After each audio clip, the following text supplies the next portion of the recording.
faut préciser parce que les médias ne le disent pas, c'est quand même, presque étonnant. C'est qu'Israël n'a pas le droit de faire ça. Enfin, d'après c'est interdit par l'AEA, donc Israël, je veux dire, alors tout le monde répète: «Ouais, le droit international ne compte plus», mais enfin, si on continue comme ça, c'est-à-dire que c'est la loi du plus fort, donc on peut faire n'importe quoi.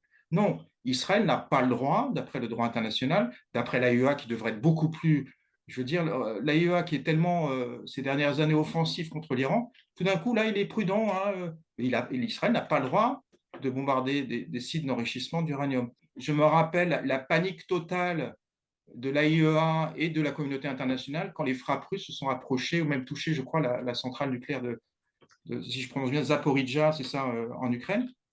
La panique totale, on nous expliquait que ça allait être un accident extraordinaire, etc. L'AEA s'est inquiétée, etc. Là, Israël bombarde totalement un site d'enrichissement d'uranium. Alors, c'est pas un réacteur comme à Zaporizhzhia, mais c'est un site d'enrichissement d'uranium il y a quand même des dangers associés. On vient d'en parler, de diffusion de radioactivité et de gaz.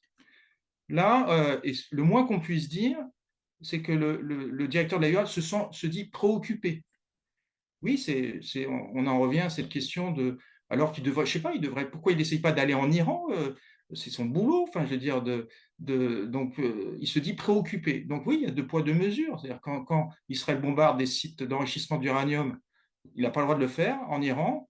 Ben, on n'est pas, c'est pas trop bien, mais bon, on ne dit pas grand-chose. Quand Vladimir Poutine bombarde la centrale nucléaire de Zaporizhzhia, c'est la fin du monde. Oui, c'est ce qu'on appelle malheureusement le deux poids, deux mesures.